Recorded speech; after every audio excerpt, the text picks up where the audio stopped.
Et si une seule goutte de sang pouvait révéler une maladie qui touche des milliers de personnes? Aujourd'hui, dans votre émission Ma Minute Santé, nous allons parler de la drépanocytose, une maladie qui sévit en silence. Nous allons parler de tout ce qui est prévention et lutte contre cette maladie avec notre cher invité, le docteur Boubacar Ali Touré.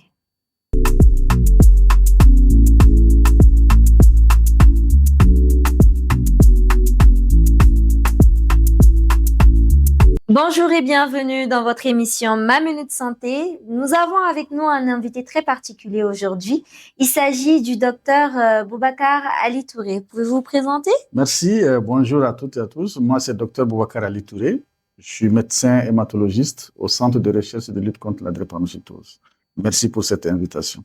C'est tout à fait normal. Alors, on est très honoré déjà de vous avoir sur notre plateau. Merci. Là, aujourd'hui, on a touché à un sujet très sensible qu'est la drépanocytose parce qu'il y a beaucoup de familles qui souffrent de drépanocytose mais qui ne sont pas au courant ou d'autres qui ne savent même pas comment se protéger contre cette maladie-là ou l'éviter tout simplement. Donc, je vous inviterai dans un premier temps à nous définir réellement ce que c'est que cette maladie et comment devient-on en tant que moi drépanocytaire? Ok, merci pour cette question. Alors, la drépanocytose, c'est une maladie du sang. Donc, il y a un élément du sang qu'on appelle le globulin. Et c'est une maladie qui est héréditaire, donc transmise aux enfants par de l'hérédité. C'est une maladie qui est au fait que cet élément du sang qu'on appelle le globule rouge est mal formé. Et donc, comme il est déformé, il va créer des bouchons au niveau des vaisseaux et entraîner un blocage sur la circulation. Et les patients qui ne reçoivent pas le sang dans ce blocage vont souffrir et la souffrance va s'exprimer par la douleur. Donc, ça, c'est la première manifestation de la maladie. Donc, c'est une maladie de la douleur. Et comme ce globule rouge aussi est mal formé, il est facilement détruit. Et donc, c'est qui va entraîner une baisse du taux du sang qu'on appelle l'anémie. Donc, ça, c'est une manifestation. D'accord. Donc, à vous entendre parler, la drépanocytose est différente de l'anémie. C'est bien ça? L'anémie est un signe de la drépanocytose. Donc, ça fait partie des éléments qui peuvent orienter vers la drépanocytose. Donc, comment réellement pouvons-nous savoir qu'on est porteur du gène de la drépanocytose? Merci. Pour connaître si on est porteur du gène de la drépanocytose, il faut obligatoirement faire ce qu'on appelle une prise de sang. Et cette prise de sang au laboratoire va être analysée par une technique qu'on appelle l'étude de l'hémoglobine, qui est l'électrophorèse de l'hémoglobine.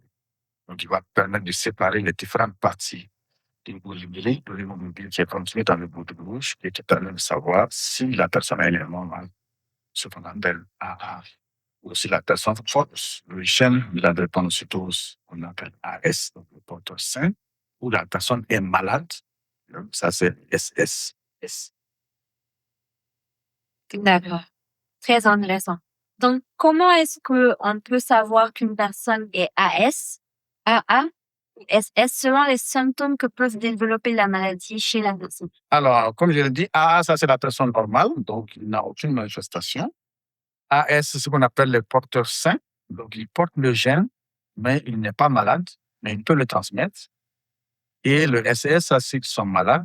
Et ça, en général, c'est la maladie commence très tôt chez l'enfant.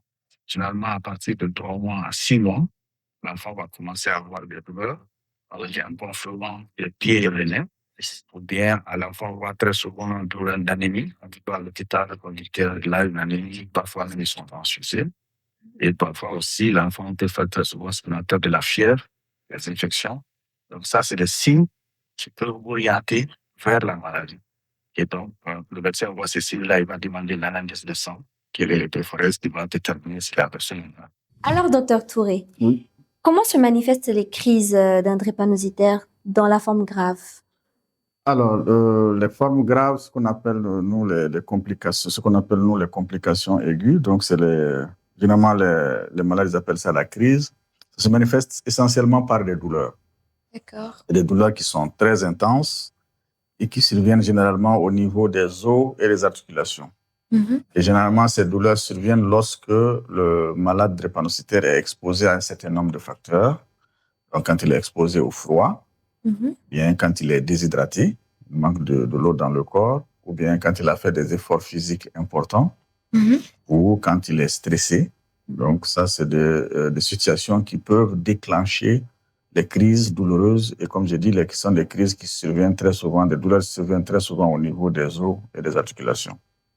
Il peut y avoir aussi des crises sous forme de diminution du taux de sang, donc c'est une aggravation de l'anémie.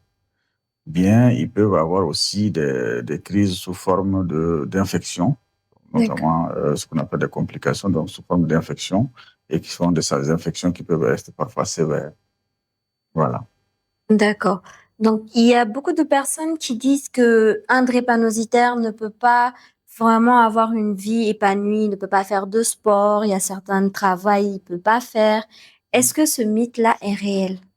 Alors, je ne dirais pas que c'est un mythe, mais parce que ça, c'est, comme je l'ai dit tout à l'heure, donc les facteurs qui peuvent déclencher les crises, ça, c'est par exemple les efforts physiques, surtout si c'est des efforts physiques intenses et prolongés.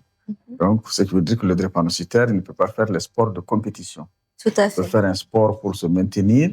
Et là aussi, ça dépendra un peu de son niveau de prise en charge. Donc, s'il est bien pris en charge et qu'il respecte les règles d'hygiène de vie, on peut autoriser à un moment de faire, mais quand même vraiment pas comme les autres. Même s'il doit faire aussi le sport, pas comme les autres, mais il ne peut pas faire un sport de compétition. D'accord. Donc, en gros, un drépanocytaire peut éventuellement avoir une vie normale. Et s'il est bien suivi et qu'il suit les règles, comme on dit, d'hygiène de vie qu'on lui donne, donc le drépanocytaire, il peut vivre comme tout le monde. D'accord.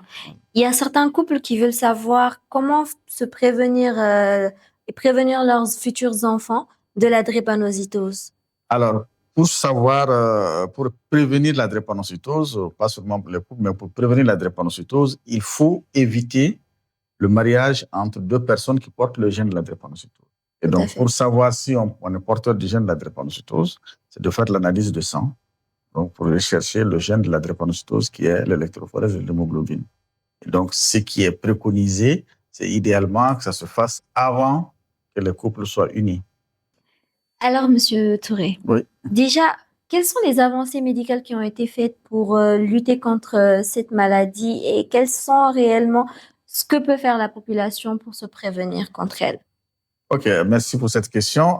Les avancées, c'est plutôt dans la prise en charge de la maladie, parce qu'il y a eu les connaissances ont beaucoup évolué sur les mécanismes par lesquels surviennent les manifestations. Et donc, maintenant, il y a actuellement des médicaments que les malades peuvent prendre pour éviter de faire des crises et aussi d'autres opportunités de prise en charge, notamment de traitement pour guérir de la maladie. Donc, ça, c'est des techniques qui sont pour certaines d'entre elles qui sont en cours d'expérimentation, mais il y a aussi d'autres qui sont déjà réalisées surtout dans les pays européens.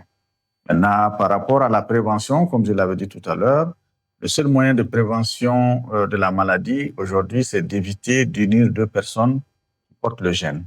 Et donc, si on a un appel à lancer, c'est plutôt un appel à lancer à l'endroit des jeunes, de connaître leur statut par rapport à la maladie avant de décider d'aller au mariage. Donc, si ceux qui me suivent ont bien écouté et bien compris, aujourd'hui, l'étape pour les jeunes, c'est de faire l'étude de l'hémoglobine, c'est-à-dire l'électrophorèse, pour savoir si on porte le gène ou pas.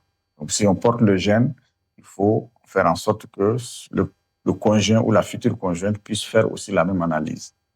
Alors, s'il porte le gène, il faut éviter quand même le mariage. Et s'il ne porte pas le gène, le mariage peut se faire sans problème.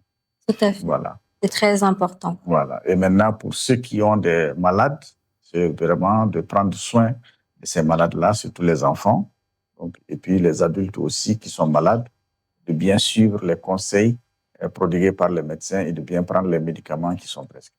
D'accord.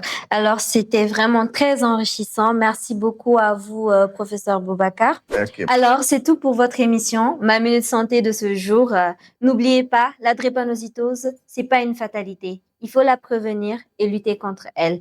Donc, on se dit à très bientôt pour une nouvelle émission de Ma Minute Santé, toujours sur DKD TV, votre dose de savoir. Au revoir.